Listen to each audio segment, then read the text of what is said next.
வணக்கம். சிந்திங்க நைன் ஷாப்பில் உங்களுக்காகவே நிறைய புதிய பொருட்களை தரமானதாகவும் விலை மலிவாகவும் பதிவேற்றம் பண்ணியிருக்கேன். தொடர்ந்து ஆதரவு கொடுங்க. நன்றி.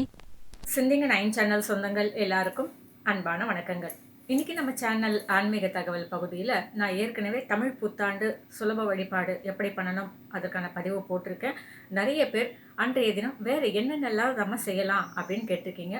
உங்களுக்காக தான் இந்த பதிவு. அதாவது தமிழ் புத்தாண்டு அப்படின்றது வருடத்தின், அதாவது தமிழ் மாதங்களின் 12 மாதங்களில் முதல் மாதம், முதல் தேதியை தான் நாம் தமிழ் புத்தாண்டு சித்திரை 1 அப்படின்னு நாம் வழிபடுறோம். அன்றைய தினம் நாம் ஒரு சுபகாரியத்தை செய்யும்போது அந்த வருடம் முழுக்கவே நமக்கு நல்ல பலன்கள் கிடைக்கும் அப்படின்றது ஒரு ஐதீகம். அதனால் அன்றைய தினம் காது குத்துதல், மொட்டை அடித்தல், குழந்தைகளுக்கு பெயர் சூட்டுதல், புது வீடு பால் காய்ச்சுதல், ஏதாவது ஆடை ஆபரணங்கள் வாங்கிறது, அது இல்லாமல் ஏதாவது நிறுவனங்கள் தொடங்குறீங்க அப்படின்னா அதை தொடங்கலாம். ஏதாவது ஒப்பந்தங்கள் கையெழுத்திடுறது, அலுவலகங்கள் ஏதாவது திறக்கிறீங்க அப்படின்னா அது பண்ணுறது, இந்த மாதிரியான புதுசாக தொடங்குகிற எந்த ஒரு விஷயத்துக்கும் அந்த தமிழ் புத்தாண்டு அப்படின்றது ரொம்பவே உகந்த நாள். முக்கியமாக பெண்கள் நிறைய பேர் கேட்டிருக்கீங்க, தாலி பிரித்து கோக்கலாமா அப்படின்னு. தாராளமாக கோக்கலாம்.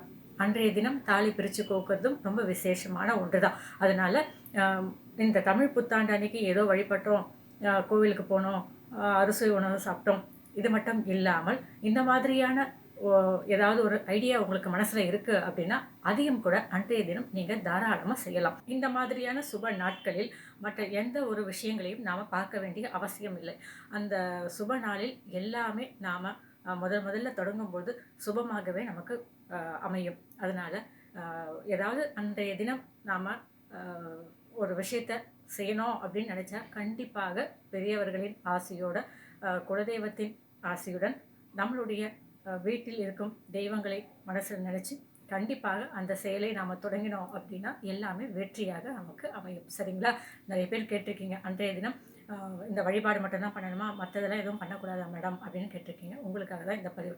எந்த ஒரு புதிய ஒரு விஷயத்தை நீங்கள் தொடங்கணும் அப்படின்னாலும் அன்றைய தினம் நீங்கள் தாராளமாக தொடங்கலாம். சரிங்களா? இன்றைக்கி இந்த தகவல் உங்களுக்கு பயனுள்ள தகவலாக இருக்கும் அப்படின்னு நான் நம்புகிறேன். இந்த சேனலை சப்ஸ்கிரைப் பண்ணுங்கள், ஷேர் பண்ணுங்கள், லைக் பண்ணுங்கள். தவறாமல் உங்களுடைய கருத்துக்களை எங்களுக்கு பதிவு பண்ணுங்கள். இதே போல் வேறு ஒரு புதிய பதிவுடன் சந்திக்கும் வரை வணக்கம்.